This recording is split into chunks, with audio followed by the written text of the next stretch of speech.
जय मसीह की। एबीएस में आप सभी लोगों का स्वागत है। क्या ही धन्य है वह पुरुष जो दुष्टों की युक्ति पर नहीं चलता, न पापियों के मार्ग में खड़ा होता और न ठट्ठा करने वालों की मंडली में बैठता है। इस वचन के साथ आइए एबीएस शुरू करते हैं। मेरे प्रियो, बीते दिनों में हमने उत्पत्ति, निर्गमन, लय व्यवस्था और गिनती, इन तमाम पुस्तकों का अध्ययन किया।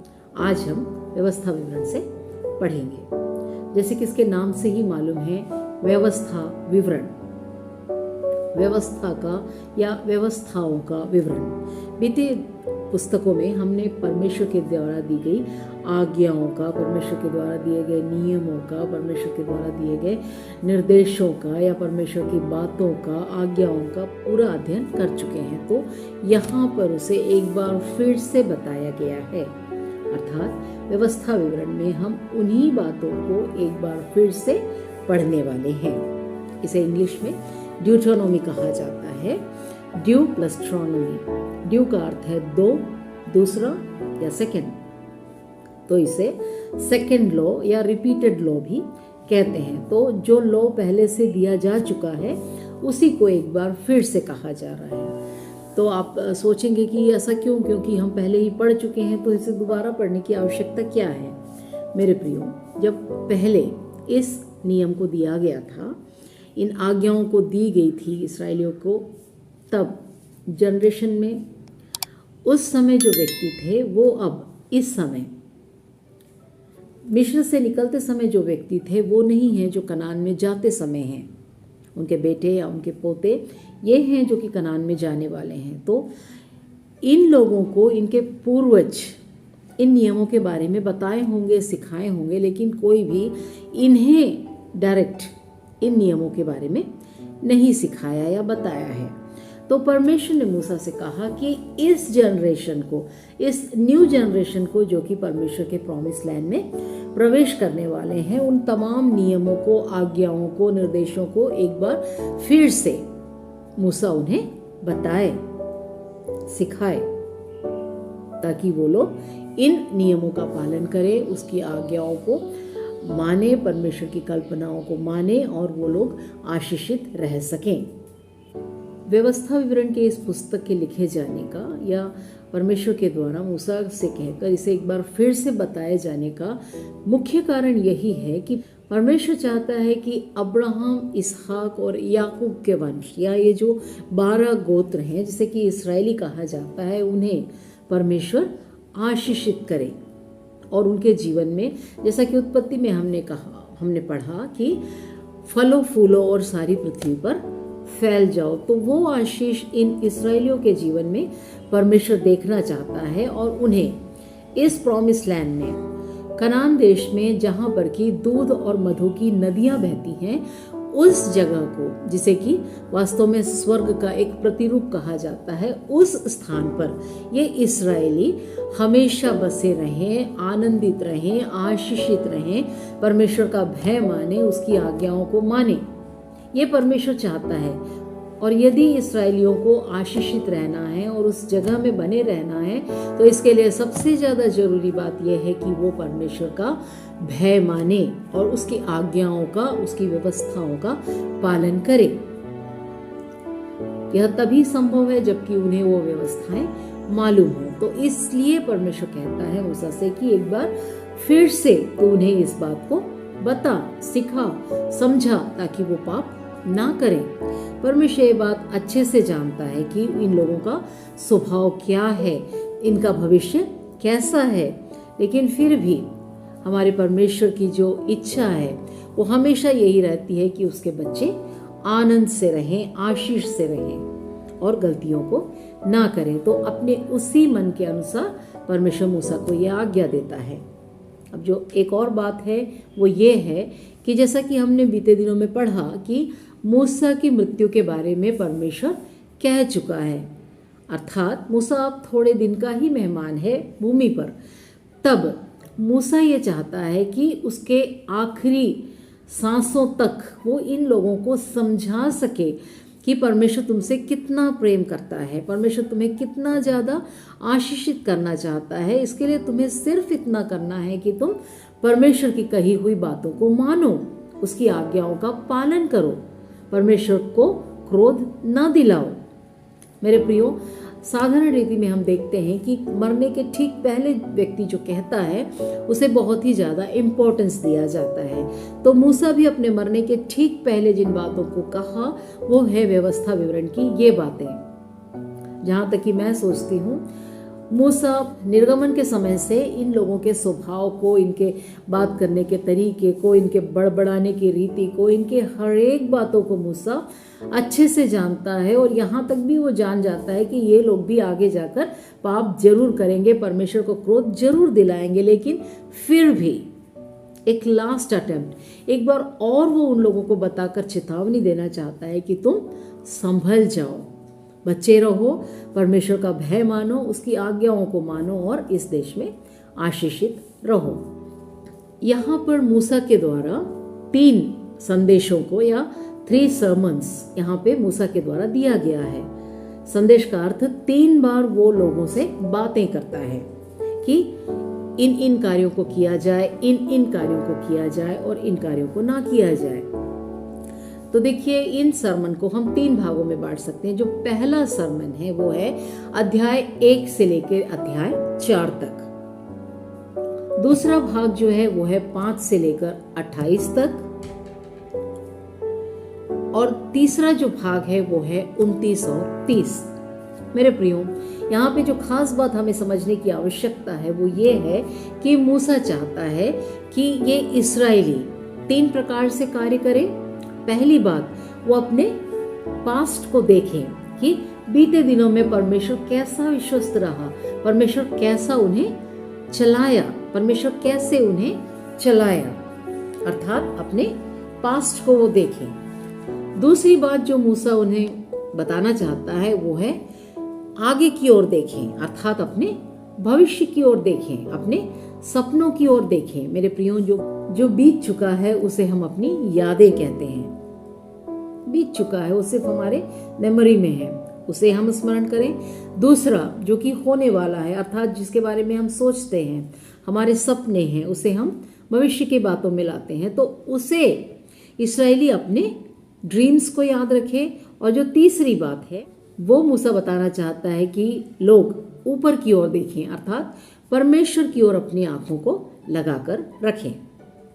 तो इन तमाम बातों को हम इस व्यवस्था विवरण की पुस्तक में देखते हैं। और मेरे प्रियो, जो सबसे महत्वपूर्ण बात यहाँ पे मैं बताना चाहती हूँ वो ये है कि प्रभु यीशु मसीह की सबसे फेवरेट पुस्तक व्यवस्था विवरण है। आप सोचेंगे मैं ऐसा क्यों कहती हूँ या क्यों कह सकती हूँ। देखिए मेरे प्रियो, जो कोई बाइबल पढ़ता है, बाइबल के किसी न किसी पुस्तक से उसे बहुत ज़्यादा लगाव होता है। उदाहरण के लिए, मैं बाइबल के हर एक पुस्तकों को पसंद करती हूँ, लेकिन मुझे उत्पत्ति ज़्यादा ही प्रिय है। और यदि हमें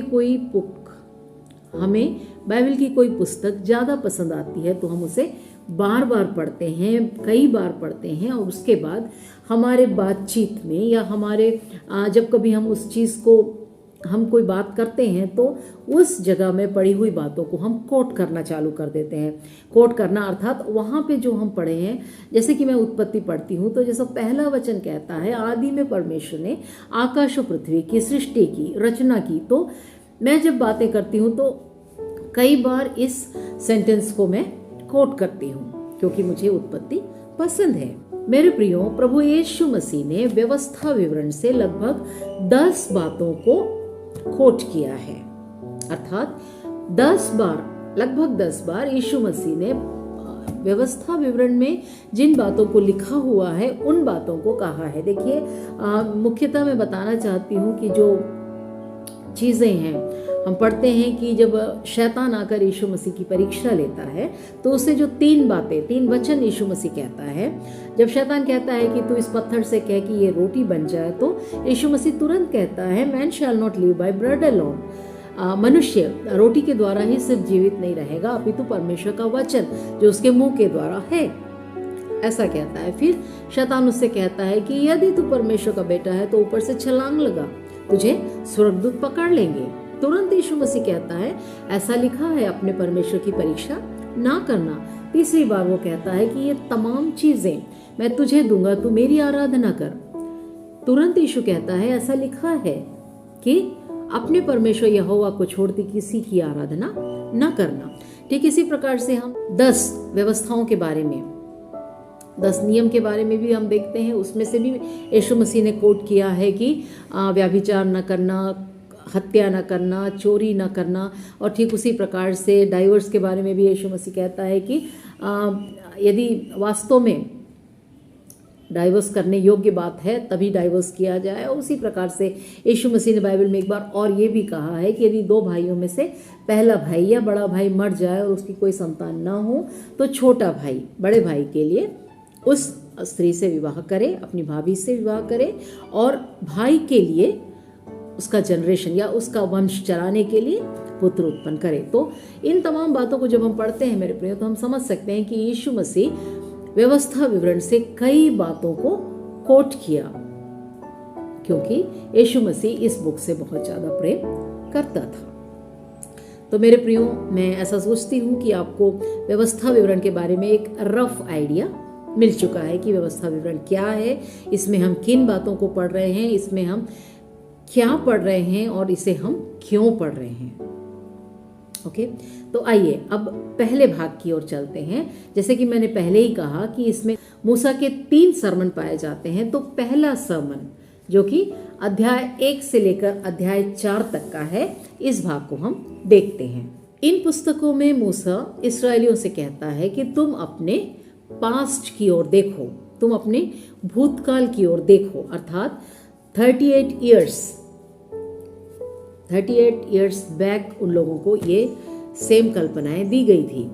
तो उस समय से लेकर अर्थात ये 40 साल में परमेश्वर कैसे तुम लोगों को चलाता, इन बातों को तुम लोग ध्यान रखो कि परमेश्वर ने कैसे तुम्हें चलाया। तो इन पुस्तकों को जब हम पढ़ें तो हम समझ सकते हैं कि मूसा उनसे बताता है कि कैसे परमेश्वर इसराइलियों को मिस्र देश से निकाल कर लाया, किस प्रकार से परमेश्वर ने उन्हें लाल समुद्र को पार कराया, कैसे परमेश्वर ने उन्हें जब वो भूखे थे तो उन्हें खाने को मन्ना दिया, जब वो प्यासे थे उन्हें पीने को पानी दिया, और जब पानी कड़वा था तो कैसे परमेश्वर ने उस पानी को मीठा बनाया। जब वो लोग मांस के लिए बड़बड़ा रहे थे तो परमेश्वर ने उन्हें बटेरे खाने के लिए दी, और तमाम बातों को किस प्रकार से दिन के समय और रात के समय बादल का खंबा, आग का खंबा, ये तमाम बातें कि परमेश्वर कैसे उन लोगों को बड़े प्रेम के साथ, बड़े ही क्या कहना चाहिए, जैसा एक पिता अपने बेटे को संभाल के लाता है, ठीक उसी प्रकार से किस यहोवा परमेश्वर मिस्र से इसराइलियों को किस प्रकार से संभालते हुए आया। तो इन बातों को हम इन अध्यायों में देखते हैं। आइए अब अध्याय 1 में से कुछ वचन पढ़ लेते हैं। व्यवस्था विवरण अध्याय 1 31वां वचन। फिर तुमने जंगल में भी देखा कि जिस रीति कोई पुरुष अपने लड़के को उठाए चलता है, उसी रीति हमारा परमेश्वर यहोवा हमको इस स्थान पर पहुंचने तक उस सारे मार्ग में जिसमें हम आए हैं उठाए रहा। तो पहले अध्याय में हम देखते हैं कि परमेश्वर किस प्रकार से इसराइलियों को उनकी हर एक आवश्यकताओं को पूरा करते हुए चलाया, इस बारे में हम पढ़ते हैं। अब आइए दूसरे अध्याय की ओर चलते हैं। आइए एक वचन पढ़ लेते हैं, 2 का 7वां वचन। क्योंकि तुम्हारा परमेश्वर यहोवा तुम्हारे हाथों के सब कामों के विषय तुम्हें आशीष देता आया है। इस भारी जंगल में तुम्हारा चलना फिरना वह जानता है। वह 40 वर्षों में तुम्हारा परमेश्वर यहोवा, इन 40 वर्षों में तुम्हारा परमेश्वर यहोवा तुम्हारे संग संग रहा है और तुमको कुछ घटी नहीं हुई।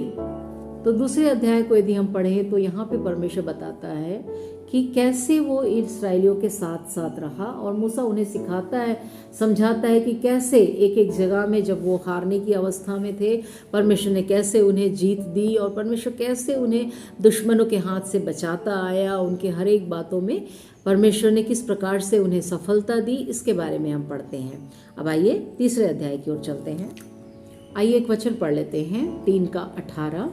और उस समय मैंने तुम्हें यह आज्ञा दी कि तुम्हारे परमेश्वर यहोवा ने तुम्हें यह देश दिया है कि उसे अपने अधिकार में रखो। तुम सब योद्धा हथियारबंद होकर अपने भाई इसराइलियों के आगे आगे पार चलो। आइए एक और वचन पढ़ लेते हैं, 28वां वचन। और यहोशू को आज्ञा दे और उसे ढांढस देकर दृढ़ कर, क्योंकि इन लोगों के आगे आगे वही पार जाएगा, और जो देश तू देखेगा उसको वही उनका निज भाग करा देगा।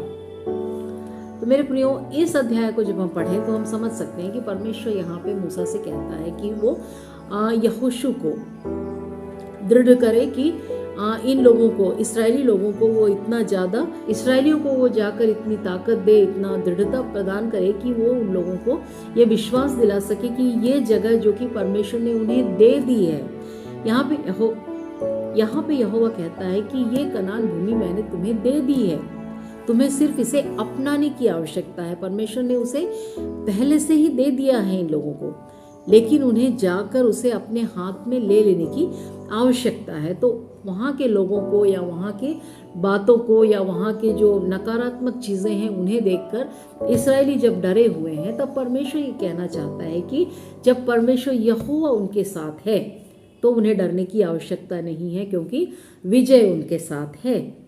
और इसी बात को बताने के लिए यहोशू को दृढ़ करने के बारे में मूसा को परमेश्वर बताता है। अब आइए चौथे अध्याय की ओर चलते हैं। आइए एक वचन पढ़ लेते हैं, 4:9। यह अत्यंत आवश्यक है कि तुम अपने विषय में सचेत रहो और अपने मन की बड़ी चौकसी करो, कहीं ऐसा न हो कि जो बातें तुमने अपनी आंखों से देखी उसको भूल जाओ और वह जीवन भर के लिए तुम्हारे मन से जाती रहे, किंतु तुम उन्हें अपने बेटी पोतों को सिखाना। 4:31वां वचन। क्योंकि तेरा परमेश्वर यहोवा दयालु ईश्वर है, वह तुमको न तो छोड़ेगा और न नष्ट करेगा, और जो वाचा उसने तेरे पितरों से शपथ खाकर बांधी है उसको नहीं भूलेगा। तो इस अध्याय में परमेश्वर की विश्वस्तता के बारे में एक बार फिर से बताता है कि परमेश्वर ने जो वायदा किया है वो उससे कभी बदलेगा नहीं।